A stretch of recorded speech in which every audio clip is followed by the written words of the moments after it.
I'm a firm believer of outsourcing a lot of things to you, because as physicians, our time, and I see physicians do this all the time, the $10 to $100 tasks are not what you should be doing. You should be focusing on the $100 to $1,000 tasks, and so when you have a property manager, you're valuing your time, but you're also isolating yourself, taking that step back. Therefore, you're not the one being the bad guy or laying those rules, right? And so there's a lot of efficiency in that. It also gives you time freedom and geographic freedom, which I think is super important.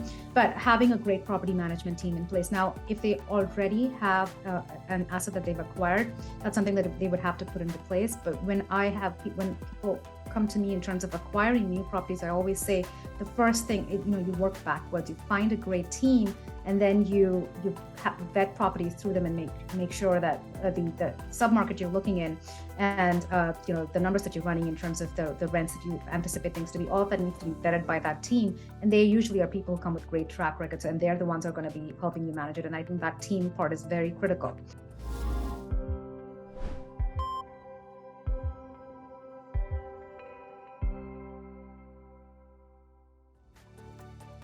The episode today is with Dr. Param Balandandapani, a radiologist turned real estate investor and coach to other physician property owners at generationalwealthmd.com.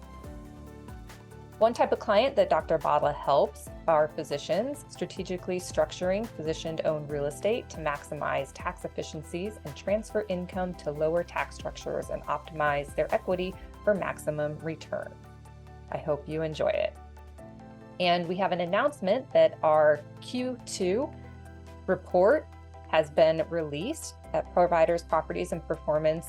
We often talk about the importance of having the latest market data when making investment decisions. Each quarter, DocProperties publishes a market report that gives you exactly what you need to identify opportunities for the greatest return and investment. Our Q2 report breaks down the submarkets, sales activity, asking rents, cap rates, and more. We'll go through it in depth in an upcoming episode, but you can download your free copy at docproperties.com/az-medical-office-market/, and that web address will be in the show notes as well. Thank you. All right, Param, welcome to the Providers, Properties, and Performance podcast. I'm excited to be here, Trisha. So you have to tell about your background, how you worked really hard to become a radiologist, and then now you're a full-time real estate investor. So what made you decide to give up your medical career? So interesting story. I had the dream job, 12 weeks vacation, great lifestyle, and I was almost 10 years out of fellowship training, and there was a merger at work. And suddenly the terms weren't what I wanted, and I was supposed to take call, and I had young kids. It just didn't make sense. So I went through this career transition, which was rough. It wasn't something I was anticipating. I realized that I had no control. I lacked autonomy, and I started looking at how much passive income I had. Until then, I had a couple of rental properties, but I wasn't really focused on real estate. I just picked them up along the way, and then I had my stock portfolio. Comparing the two, I realized that with a third of my money in the rental properties that I had, which were just simple buy and hold long-term rentals, nothing fancy over there, I was making, with a third of my money in that, I was making twice as much in terms of passive income as I was making in my stock portfolio, because of the 4% safe withdrawal rate. You can only withdraw 4% of that once you factor in inflation and market volatility and how you need to allocate your assets over there. And so that's when it just, that was my pivotal moment. I realized that I really needed to build my passive income and be financially independent so that I had more control over my job, over the terms of the job, and so that I would never be in that position again where I had all that anxiety with that career transition. So I started educating myself and acquiring more long-term and short-term rentals, just boosting returns. And then suddenly I realized the importance of having higher returns, and how that would get me to financial freedom faster. And I had a 3-year goal. I was like, in 3 years, I'm going to increase my portfolio to the point where all of my expenses, including discretionary travel, luxury spending, everything would be covered by my real estate portfolio. And then I got to that in a year once I started educating myself. And that was my aha moment. And I was like, okay, well, there's something here, something that all physicians need to do, especially if they're looking for that security that comes with a passive income. If they're looking for financial freedom, they're looking for autonomy. They need to know this. I still work a day in medicine. And right now my kids are little and this works perfect for me. But I feel like I have more control over how I practice medicine, and I want that for other physicians.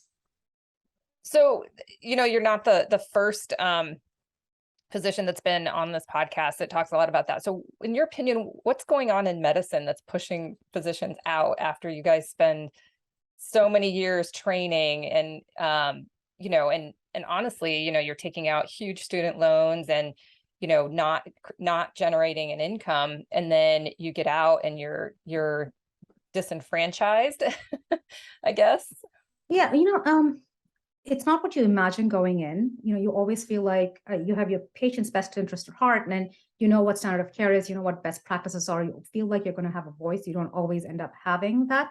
If the systems are inefficient, sometimes you don't have control over that. You aren't able to change it. You know that there are better, systems and processes out there, but you aren't always heard, which leads to physician burnout. I mean, just want to mention my story.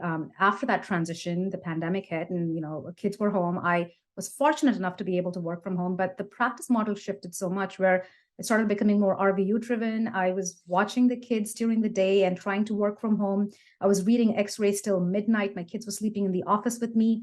It isn't what I'd imagined practicing medicine would be. I had very little control over the caseload I had, over optimizing the systems, even picking what I thought was best practice for my patients.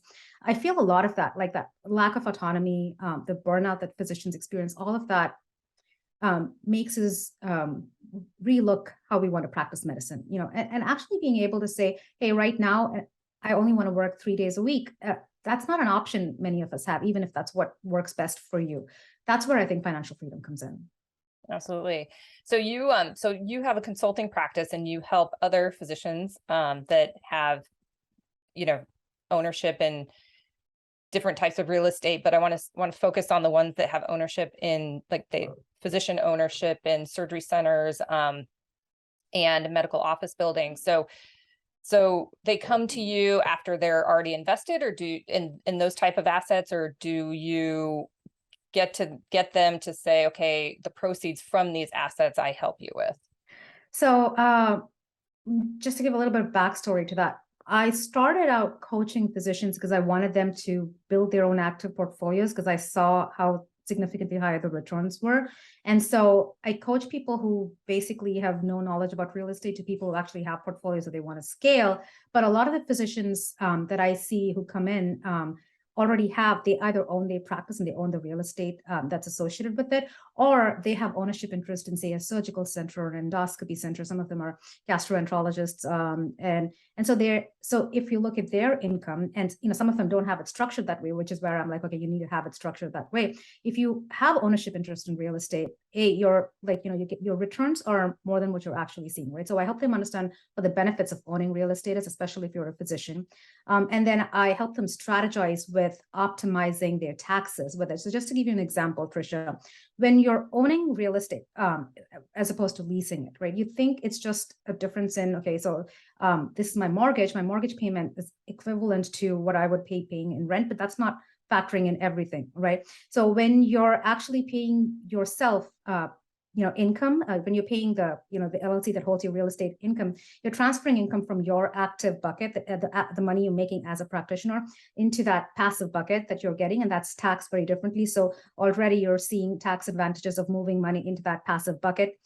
When you're doing that, you're also able to do income shifting. You may have a child or a parent who is in a lower income tax bracket who's able to assist you, and therefore you're able to transfer money out to them. And there's tax efficiency in that income shifting. So you're seeing some tax benefits over there. So you're moving the money around, and that's helpful.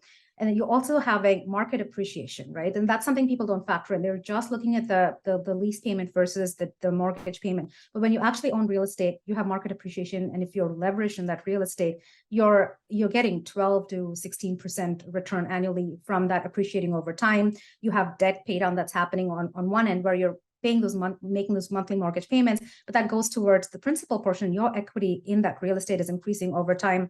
And then you get the tax advantages where the income that you're making from it, you're really not taxed on because of depreciation. So and then you, again, hedging against inflation. So this is true for all real estate. But I feel like when physicians look at the equation, they're not factoring in all of these different ways they're actually getting returns from real estate, which is why I think it's very powerful for physicians to own real estate, especially if they're, if it's associated with their practice. So when you're thinking about it, you factor all of that in.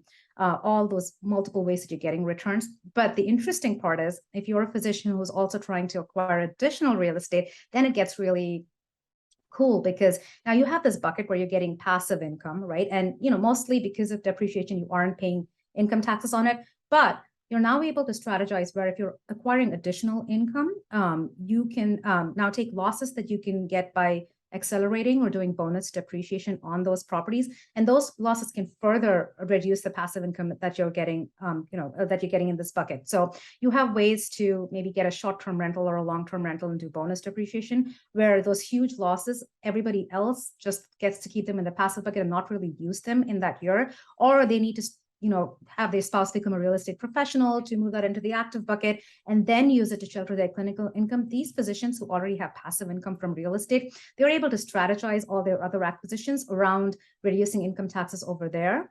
And so there's so much more they can do with it and ways to play around it. I have someone who gets one of my current coaching clients gets $200,000 of passive income from a surgical center that they have ownership in. And so now, instead of paying taxes on that, they can acquire other real estate, and they don't really have to be super active in it, can sit in that passive bucket, but all their losses from bonus depreciation can be used to shelter that $200,000 of passive income. So it just makes strategizing around real estate easy. It makes it much simpler for them because now they don't have to be super active and really get all those tax benefits.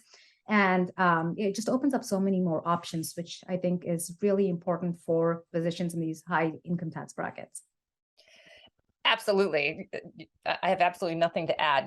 That's fabulous, the way you described all of that. I mean, I think that's the biggest key, is that physician-owned real estate really can be this incredible financial tool. And it's not just the difference of the monthly mortgage payment versus a lease payment, and that it can actually help reduce their tax liability, which is significant if you're taking all that income just as W-2.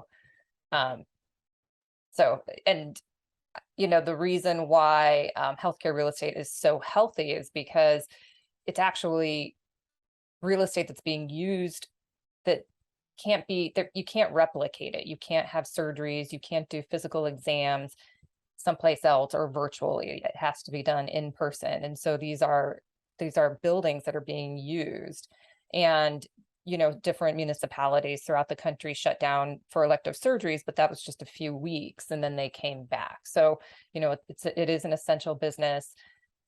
As long as there's humans walking the earth, they're going to need healthcare. So, yeah, absolutely. It is. So let me ask you, so when these physicians that aren't really aware of all of this, and sometimes they get themselves in, because they're not aware, they sometimes get themselves to where the real estate isn't working for them.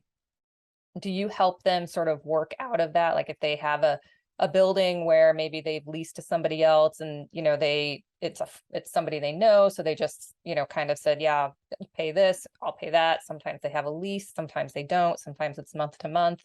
And how do you help a physician through that when they have an emotional connection with a tenant, and then most likely they have an emotional connection to the actual piece of real estate, and it's hard for them to step out of that? Yeah, there are two things to that. So the first thing is, and this is the way I practice, and everyone has a different way of doing it. I always recommend, especially for something that's a long-term property, something that's not short-term where you really need to be hands-on in it. I always recommend having a great property management team in place, and that takes away a lot of the hassles you have with really knowing the person, and making all these allowances that you shouldn't be, and having difficulty like laying the ground rules over there. I'm a firm believer of outsourcing a lot of things because as physicians, our time, and I see physicians do this all the time, that $10 to $100 tasks are not what you should be doing. You should be focusing on the $100 to $1,000 tasks, and so when you have a property manager, you're valuing your time, but you're also isolating yourself, taking that step back. Therefore, you're not the one being the bad guy or laying those rules, right? And so there's a lot of efficiency in that. It also gives you time freedom and geographic freedom, which I think is super important. But having a great property management team in place. Now, if they already have an asset that they've acquired, that's something that they would have to put into place. But when people come to me in terms of acquiring new properties, I always say the first thing, you work backwards. You find a great team, and then you vet properties through them and make sure that the submarket you're looking in and the numbers that you're running in terms of the rents that you anticipate things to be, all of that needs to be vetted by that team. And they usually are people who come with great track records, and they're the ones who are going to be helping you manage it. And I think that team part is very critical.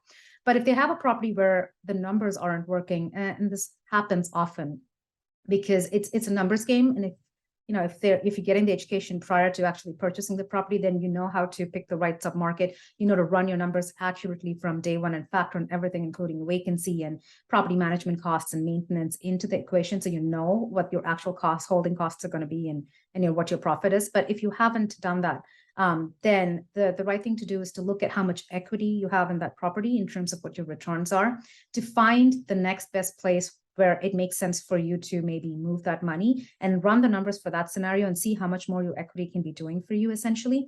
And then you make a decision, right? So again, it always boils down to the numbers, and it boils down to what returns you're getting from a property. Sometimes that's the most you can get in that situation. Sometimes it's just operational efficiencies that you can work on, but sometimes you may just need to shift strategies, and that's what they need to be looking at. Yeah. Sometimes it's hard when they're emotionally attached to the tenants, though, and they're like, I see them every day. I can't have those conversations.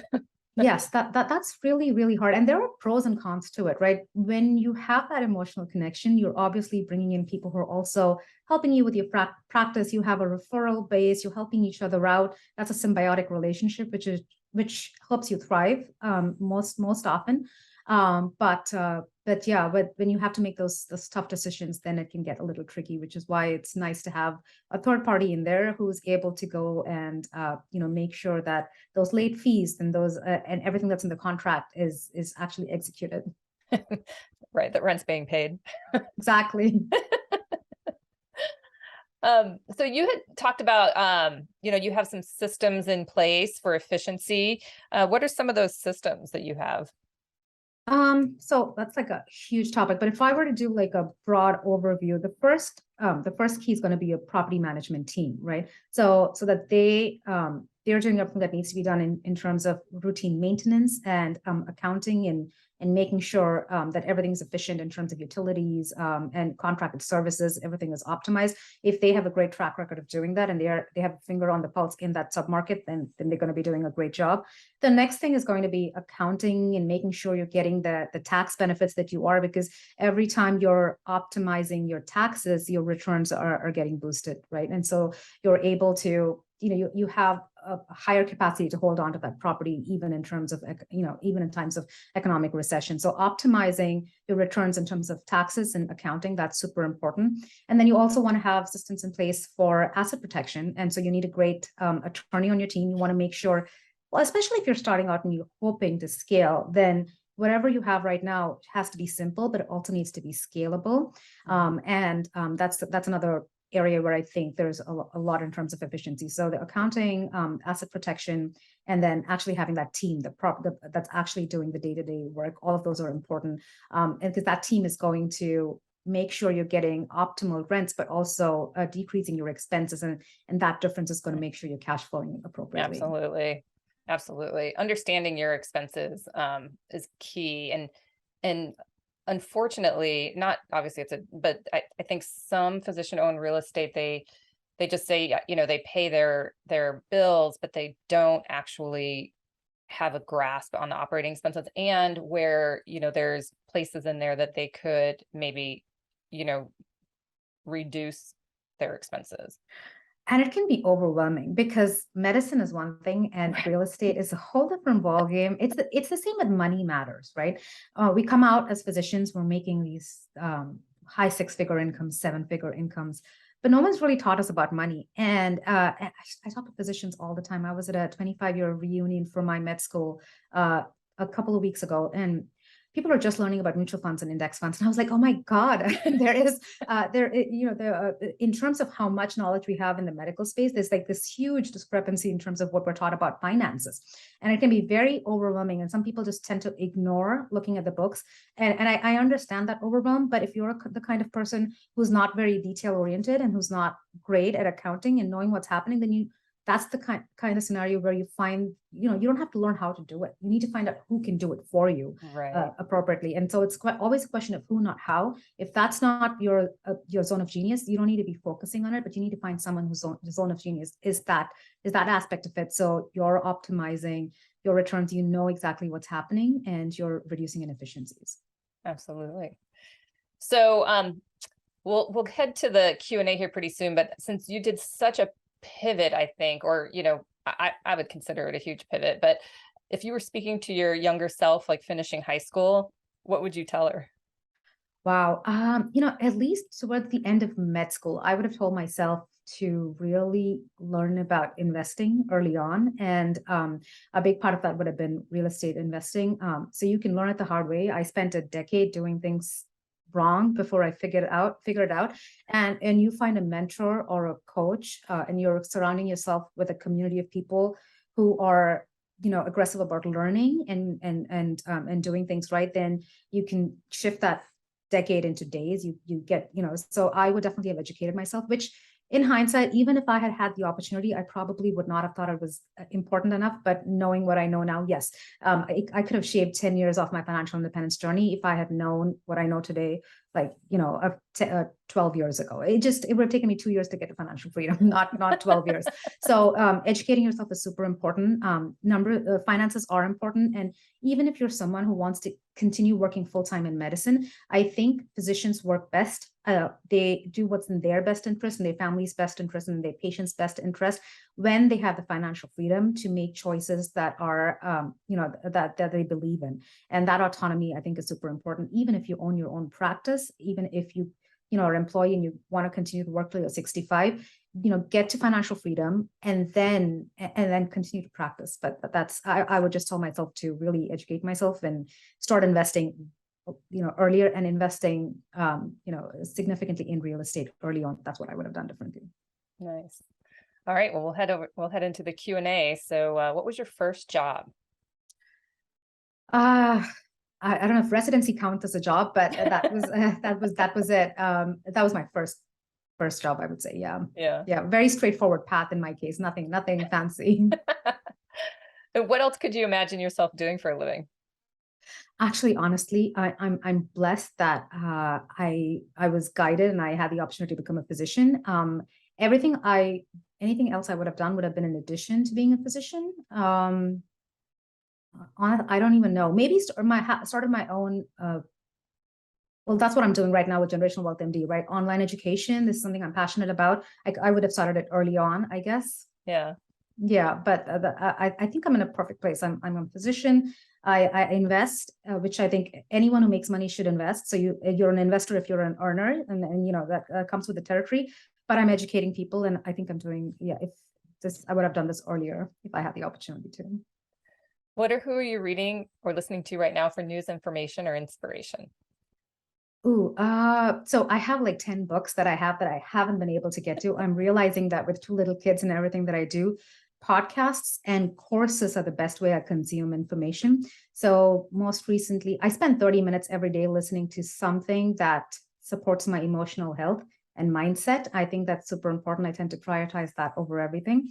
But I have a recently, Trevor McGregor is my performance coach, and he came out with content. So I've been binging on that content, but it's all about mindset and performance and optimizing the way we talk to ourselves. So that's what I've been listening to recently. Nice. What is one thing? Well, so you've answered this, but I don't know is there anything else you do for healthy self-care on a daily basis? So I prioritize my emotional and physical health. So 30 minutes, I listen to a podcast or something that helps me show up the right way. I also have a trainer, and I train with him 5 days a week. And so I do that for my physical health. And for self-care, I also make it a point to deliberately connect with my friends and family on a daily basis, because when I don't do that, I feel like I feel like it sucks the energy out of me. So I make sure that those are my priorities, and actually write it down, and I make sure I spend enough time on it every day. And I block that out first, and then the rest of my time is for everything else. Nice. So, so I'm going to ask you two questions because you fall into both categories. But do you think a person is born with a desire to heal, or do they learn it through their medical training? So in my opinion, we're socially conditioned. So I don't know if it happens during medical training, but I think it happens in your formative years. So for me, just what I was exposed to helped me, to realize that I wanted to become a physician. And I think for most people, I feel like a lot of people aren't really exposed to what it is to be a physician. But I think if you are exposed to it, if you're influenced by someone, positively, then that steers you towards medicine. So I think that happens during your formative years, the possibly first 10 years of your life. I think that's what steers people towards it. But the interesting thing, Trisha, I feel is that medicine is so diverse. Like each subspecialty in medicine is so different from the other. I feel like there's, for most people, there is a specialty in medicine that works for them perfectly, and they may just not be exposed to it. So yeah, I think it's just what we're exposed to. And I think most people are conditioned to become healers. And do you think leaders are born or trained? Ooh, I used to think they were born, but I'm beginning to shift that mindset, and I'm learning that a lot of things that we think are our personality are just because we haven't acquired different skill sets. I'm training myself. So with what I know now and with the path that I'm on, I would say leaders can be trained. Absolutely. Well, thank you for this wonderful interview. I appreciate your time. Thank you so much, Trisha. This was fun.